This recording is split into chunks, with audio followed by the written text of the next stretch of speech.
Terima kasih. Terima kasih. Selamat pagi, Bu Regina. Semua Bapak Ibu yang terkasih. Ya, hari ini kita masuk dalam bacaan hari ini. Yesus berkata para rasul, "Lihatlah, aku mengutus kamu seperti domba di tengah-tengah serigala. Karena itu, hendaklah kamu cerdik seperti ulat dan sederhana seperti merpati. Tetapi waspadalah terhadap manusia, sebab mereka akan menyerahkan kamu ke pengadilan dan mencambuk kamu di sinagog mereka. Dan kamu akan dibawa ke hadapan gubernur dan raja-raja demi aku sebagai saksi di hadapan mereka dan orang-orang kafir." Dari Rasul Paulus, Matius bab 10, 16-18. Bagian yang berkaitan dengan Matius bab 10, 16, 18 dari catatan buku hariannya Postina nomor 586. Kedua bagian ini tersebut membahas tentang menghadapi perlawanan dari otoritas duniawi. Namun tetap tidak takut karena Tuhan adalah pelindung dan penuntun utama kita. Saya bacakan dari bacaan hariannya Santa Faustina nomor 586.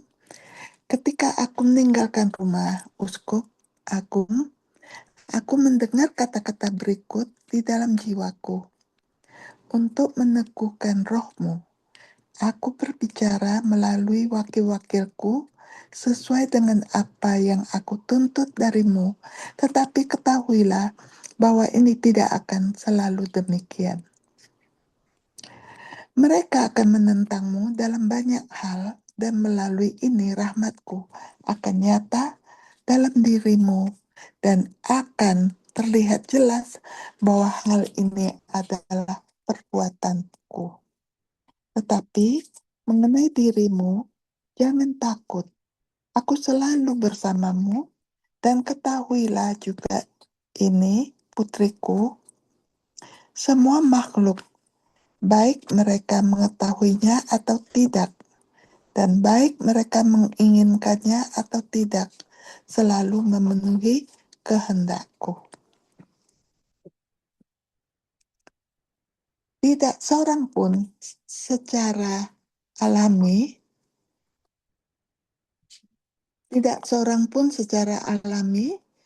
tertarik pada penganiayaan. Kita melarikan diri darinya. Kita diciptakan untuk bersekutu satu sama lain di surga dan di surga baru dan di bumi baru pada akhir zaman. Pengalaman kekal kita akan berupa kedamaian, persatuan, dan solidaritas dengan semua orang saat kita bersama-sama memandang dan menyembah penglihatan surgawi Raja Semesta Alam.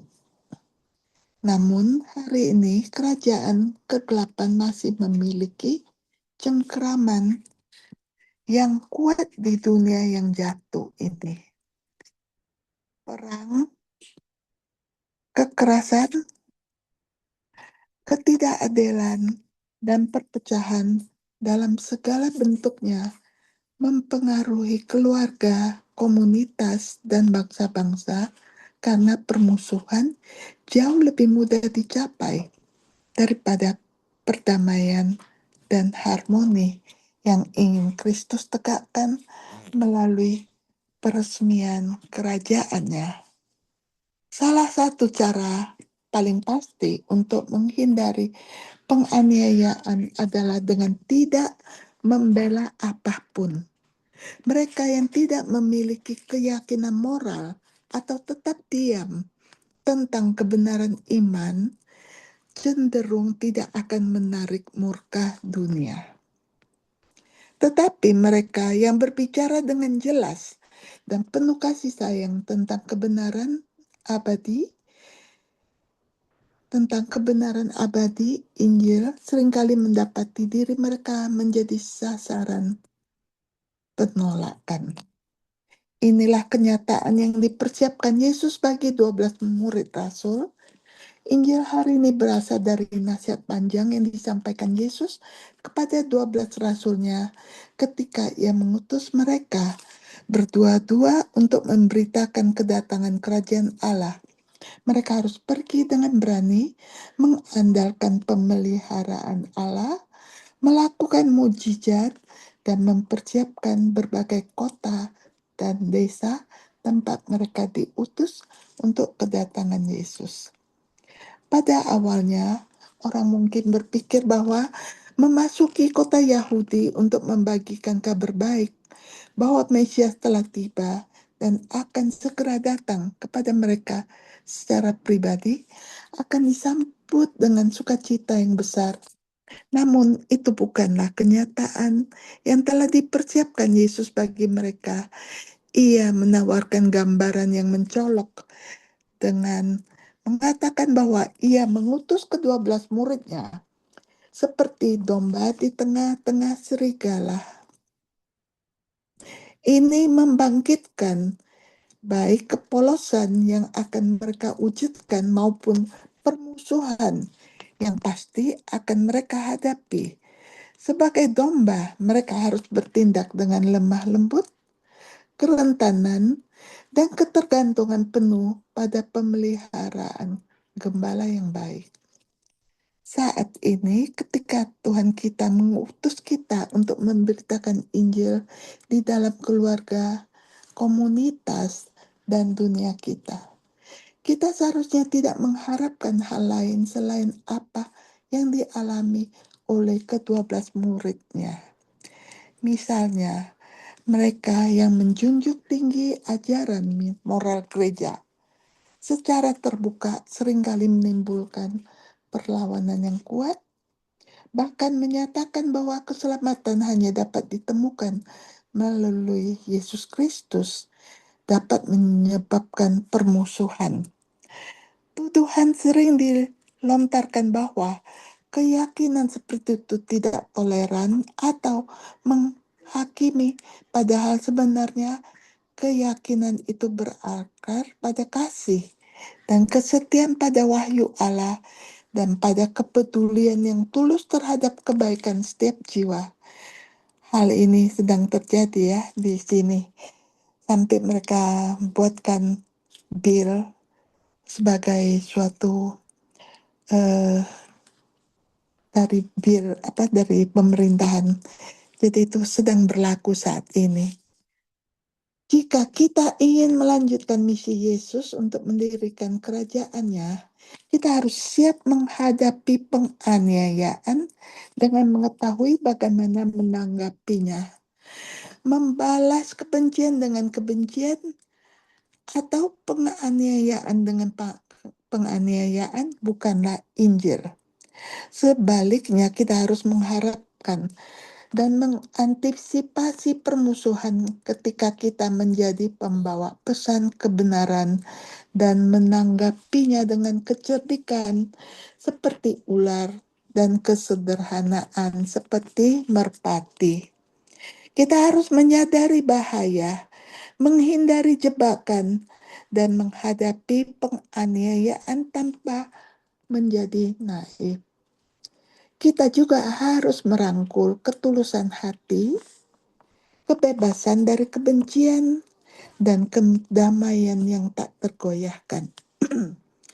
Mari kita renungkan hari ini, apakah kita bersedia menanggung kesulitan demi Kristus? Apakah hati kita siap untuk menyampaikan kebenaran dalam kasih dan menerima penolakan dengan damai? Berdoalah untuk mendapatkan anugerah yang meniru para rasul yang pergi bukan karena takut, tetapi karena percaya. Bertekadlah untuk membawa terang Injil ke dunia yang gelap dan penuh permusuhan dengan kecerdikan, kesederhanaan, kesetiaan, keberanian, dan kerendahan hati.